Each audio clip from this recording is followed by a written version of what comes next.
الحمدللہ رب العالمین والصلاة والسلام علی سید المرسلین نبینا محمد وعلی آلہ وصحبہ اجمعین۔ بسم اللہ الرحمن الرحیم۔ دین کے تین اہم اصول۔ تمہید۔ سامعین کرام، اللہ تعالیٰ آپ پر رحمت نازل فرمائے۔ یہ بات اچھی طرح ذہن نشین کر لیجئے کہ ہم پر 4 مسائل کا علم حاصل کرنا واجب ہے۔ پہلا مسئلہ حصول علم، یعنی اللہ تعالیٰ، اس کے نبی اور دین اسلام کی معرفت دلائل کے ساتھ حاصل کرنا۔ دوسرا مسئلہ عمل، یعنی حاصل کردہ علم پر عمل پیرا ہونا۔ اور تیسرا مسئلہ دعوت، یعنی اس دین اسلام کی طرف دعوت دینا۔ چوتھا مسئلہ صبر و استقامت، یعنی دعوت دین میں پیش آمدہ مشکلات و مصائب پر صبر اختیار کرنا۔ اور یہ جو مسائل ہیں، ان تمام کی دلیل اللہ تعالیٰ کا یہ ارشاد گرامی ہے۔ سورہ عصر میں اللہ تعالیٰ فرماتا ہے وَالْعَصْرِ إِنَّ الْإِنسَانَ لَفِي خُسْرٍ إِلَّا الَّذِينَ آمَنُوا وَعَمِلُوا الصَّالِحَاتِ وَتَوَاصَوْا بِالْحَقِّ وَتَوَاصَوْا بِالصَّبْرِ۔ زمانے کی قسم، انسان در حقیقت خسارے میں ہے، سوائے ان لوگوں کے جو ایمان لائے اور نیک اعمال کرتے رہے اور ایک دوسرے کو حق کی نصیحت اور صبر کی تلقین کرتے رہے۔ امام شافعی رحمۃ اللہ علیہ کا اس سورہ عصر کے بارے میں ارشاد ہے لو ما انزل اللہ حجۃ علی خلقہ الا هذه السورۃ لکفتہم۔ اگر اللہ تعالی اپنی مخلوق پر بطور حجت صرف اسی ایک صورت کو نازل فرماتے تو یہ ان کی ہدایت کے لیے کافی ہوتی۔ اور امام بخاری رحمۃ اللہ علیہ نے بخاری شریف میں ایک باب کی ابتدا یوں کی ہے باب العلم قبل القول والعمل لقول اللہ تعالی، قول و عمل سے قبل حصول علم کا بیان۔ اور اس کی دلیل اللہ تعالی کا یہ ارشاد ہے فَاعْلَمْ أَنَّهُ لَا إِلَهَ إِلَّا اللَّهُ وَاسْتَغْفِرْ لِذَنبِكَ، سورہ محمد آیت نمبر 19۔ جان لیجئے کہ اللہ تعالیٰ کے سوا کوئی معبود نہیں اور آپ اپنی خطا کی معافی مانگتے رہیے۔ فَبَدَأَ بِالْعِلْمِ، چنانچہ اللہ تعالیٰ نے اس میں قول و عمل سے پہلے علم کا ذکر کیا ہے۔ سامعین کرام، اللہ تعالیٰ آپ پر اپنی رحمت نازل فرمائے۔ یہ بات بھی اچھی طرح ذہن نشین کر لیں کہ 3 مسائل کا علم حاصل کرنا اور ان پر عمل کرنا بھی ہر مسلمان مرد و عورت پر واجب ہے۔ پہلا مسئلہ، اللہ تعالیٰ نے ہمیں پیدا کیا، رزق عطا فرمایا اور یوں ہی ہمیں مہمل نہیں چھوڑ دیا، بلکہ ہماری طرف اپنا رسول صلی اللہ علیہ وسلم بھیجا۔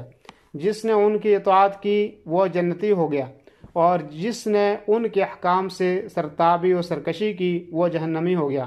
اور اس کی دلیل اللہ تعالیٰ کا یہ ارشاد ہے إِنَّا أَرْسَلْنَا إِلَيْكُمْ رَسُولًا شَاهِدًا عَلَيْكُمْ كَمَا أَرْسَلْنَا إِلَى فِرْعَوْنَ رَسُولًا فَعَصَى فِرْعَوْنَ الرَّسُولَ فَأَخَذْنَاهُ أَخْذًا وَبِيلًا، سورہ المزمل آیت نمبر 15 تا 16۔ تم لوگوں کے پاس ہم نے اسی طرح ایک رسول گواہ بنا کر بھیجا ہے جس طرح فرعون کی طرف ایک رسول بھیجا تھا۔ پھر دیکھ لو جب فرعون نے اس رسول کی بات نہ مانی ہم نے اس کو بڑی سختی کے ساتھ پکڑ لیا۔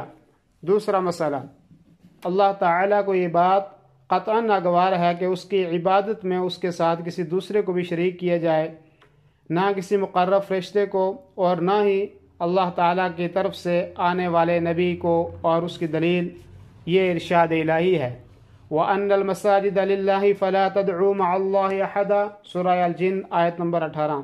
اور یہ کہ مسجدیں اللہ کے لیے ہیں، لہذا ان میں اللہ کے ساتھ کسی اور کو نہ پکارو۔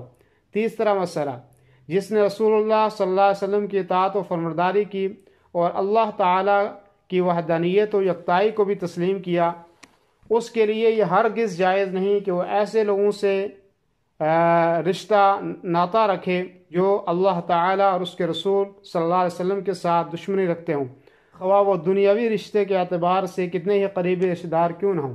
اس بات کی دلیل اللہ تعالیٰ کا یہ ارشاد ربانی ہے لا تجد قوما يؤمنون بالله واليوم الآخر يوادون من حاد الله ورسوله ولو كانوا آباءهم أو أبناءهم أو إخوانهم أو عشيرتهم اولئک کتب فی قلوبہم الایمان وأیدہم بروح منہ ویدخلہم جنات تجری من تحتها الانہار خالدین فیہا رضی اللہ عنہم ورضوا عنہ اولئک حزب اللہ الا ان حزب اللہ هم المفلحون۔ آیت نمبر 22۔ تم کبھی یہ نہ پاؤ گے کہ جو لوگ اللہ اور آخرت پر ایمان رکھنے والے ہیں وہ ان لوگوں سے محبت کرتے ہوں جنہوں نے اللہ اور اس کے رسول کی مخالفت کی، خواہ وہ ان کے باپ ہوں یا ان کے بیٹے یا ان کے بھائی یا ان کے اہل خاندان۔ یہ وہ لوگ ہیں جن کے دلوں میں اللہ نے ایمان ثبت کر دیا ہے اور قلوب کو اپنے فیض سے قوت بخشی ہے۔ وہ ان کو ایسی جنتوں میں داخل کرے گا جن کے نیچے سے نہریں بہتی ہوں گی، ان میں وہ ہمیشہ رہیں گے۔ اللہ ان سے راضی ہوا اور وہ اللہ سے راضی ہوئے۔ وہ اللہ کی جماعت کے لوگ ہیں، خبردار رہو، اللہ کی جماعت والے ہی فلاح پانے والے ہیں۔ سامعین کرام، اللہ تعالیٰ اپنی اطاعت و فرمانبرداری کی طرف آپ کی رہنمائی کرے، یہ بات خوبی سمجھ لیں کہ حنیفیت و ملت ابراہیمی یہ ہے کہ آپ پورے اخلاص کے ساتھ صرف ایک اللہ کی عبادت کریں۔ اسی کام کا اللہ تعالیٰ نے تمام لوگوں کو حکم دیا ہے اور اسی غرض کے لیے انہیں پیدا فرمایا ہے، جیسے کہ ارشاد الہی ہے وَمَا خَلَقْتُ الْجِنَّ وَالْإِنسَ إِلَّا لِيَعْبُدُونَ، سورہ الذاریات آیت نمبر 56۔ میں نے جنوں اور انسانوں کو اس کے سوا کسی کام کے لیے پیدا نہیں کیا کہ وہ میری بندگی کریں۔ اور یہاں یعبدون کے معنی ہیں یوحدون، یعنی میری وحدانیت و یکتائی کو دل و جان سے قبول کرو۔